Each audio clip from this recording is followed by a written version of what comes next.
Selamat tengah hari dan salam sejahtera. Pada hari ini saya akan membincangkan tema tentang warisan dan sejarah. Negara kita Malaysia kaya akan warisan dan sejarah yang telah diwarisi dari zaman turun-temurun. Oleh itu, terdapat kepentingan bagi mengekalkan warisan dan sejarah yang terdapat di Malaysia yang harus diamankan oleh semua pihak. Kebiasaan Indonesia yang pertama, kepentingan warisan budaya tradisi ialah dapat meningkatkan ekonomi negara. Hal ini saya katakan demikian karena terdapatnya pelancong dari luar negara yang datang ke negara kita untuk melihat sendiri keunikan budaya tradisi yang terdapat di negara kita. Tambahan pula, terdapat juga pelancong luar yang datang ke negara kita untuk mengkaji dan mengambil maklumat tentang keunikan budaya tradisi yang ada di negara kita yang mereka tidak pernah lihat sebelumnya. Contohnya, pelancong dari negara Korea. Mereka akan datang ke negara kita untuk melihat keunikan yang ada di negara kita ini dari segi budaya tradisi yang telah diturunkan dari zaman dahulu. Jelaslah bahwa kepentingan untuk meningkatkan budaya tradisi ialah dapat meningkatkan ekonomi negara. Kita berbicara pada aspek yang berkaitan juga warisan budaya bangsa juga turut mampu memupuk perpaduan dalam kalangan masyarakat. Hal ini dikatakan demikian karena rakyat majmuk di negara kita mengamalkan nilai tradisi murni dan dapat dilihat semasa perayaan besar-besaran seperti Hari Raya, Tahun Baru Cina dan Deepavali. Misalnya, mereka mengamalkan budaya kunjung mengunjung dan membuat rumah terbuka semasa perayaan tersebut. Impaknya, perpaduan antara kaum dan masyarakat lebih erat dan mesra. Sebagai kesimpulannya, semua kegiatan ini akan mengeratkan lagi hubungan silaturahim dan seterusnya memupuk perpaduan antara kaum dan masyarakat. Kepentingan warisan budaya seterusnya ialah dapat menarik pelancong dari luar negara. Hal ini dikatakan demikian karena pelancong dari luar negara ingin mengenali kebudayaan di negara kita. Sebagai contoh, pelancong akan mengenali kebudayaan dari segi pakaian, makanan, dan permainan tradisional. Impaknya, budaya kita akan tersebar ke seluruh negara. Jelaslah bahwa kepentingan warisan budaya adalah dapat menarik pelancong dari luar negara. Mari kita fokus kesinambungan diskusi ini. Warisan bangsa juga merupakan elemen yang melambangkan identiti sebuah negara. Hal ini dikatakan demikian karena identiti sebuah negara selalunya dilihat melalui warisan bangsa sesuatu negara. Sebagai analoginya, tarian tradisional sesuatu kaum yang menunjukkan keunikan sebuah negara. Secara tegasnya, warisan bangsa dapat mengekalkan keunikan identiti negara tersebut. Saya ingin meneruskan perbincangan ini.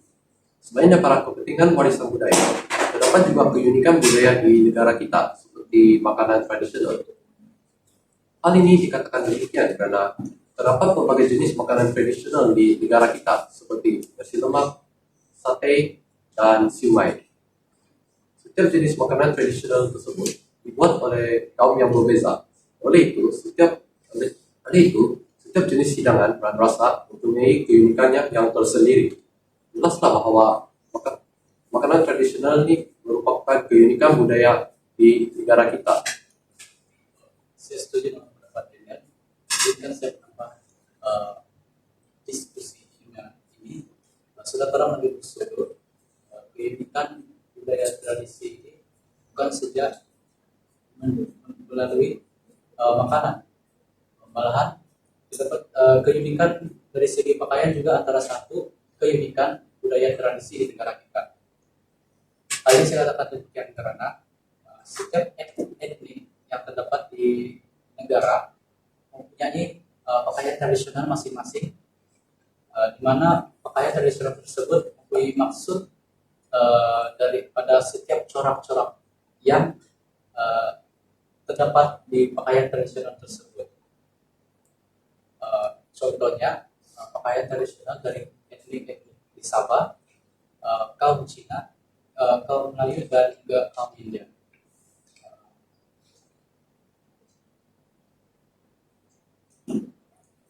Saya setuju dengan jawaban. Namun, jika ditinjau dari aspek yang lain pula, terdapat juga cara untuk mengekalkan warisan bangsa, yaitu dengan menghidupkan semula permainan tradisional. Hal ini dikatakan demikian kerana permainan tradisional bukan saja untuk mengisi masa lapang, namun ia juga melambangkan warisan dan kebudayaan masyarakat di Malaysia. Sebagai analoginya, memodifikasikan permainan tradisional untuk kelihatan lebih menarik, namun tanpa mengubah keunikan permainan tersebut. Intinya, permainan tradisional dapat dikekalkan sebagai lambang keunikan warisan dan kebudayaan negara itu. Saya setuju dengan perkongsian guru. Walau bagaimanapun, terdapat juga usaha lain untuk memanfaatkan warisan budaya tradisional yang dapat dilakukan khususnya bagi pihak ibu bapa. Hal ini dikatakan demikian kerana ibu bapa ialah guru pertama kanak-kanak sejak kecil lagi, dan juga ibu bapa boleh mendidik anak-anak untuk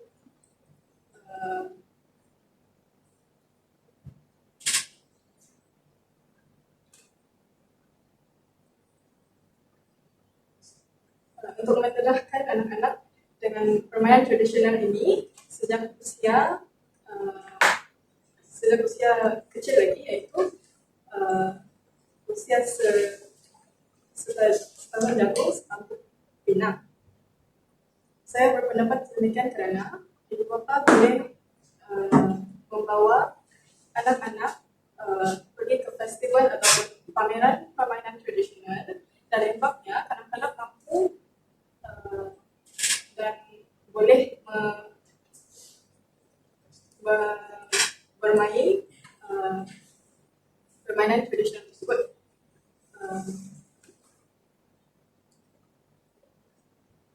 Intinya, ibu bapa adalah salah satu usaha yang mampu memartabatkan warisan budaya bangsa kerana menuntut bodoh rela dari rebut. Kesimpulannya, semua pihak harus memainkan peranan masing-masing untuk mengekalkan budaya tradisi yang terdapat di negara kita agar tidak dalam zaman yang kini kian menuju ke arah teknologi. Hal ini saya katakan demikian karena agar warisan budaya tradisi ini dapat diteruskan sepanjang zaman, agar generasi yang akan datang dapat melihat sendiri keunikan budaya tradisi serta menjadi identiti negara kita Malaysia yang tidak dimiliki dari negara luar.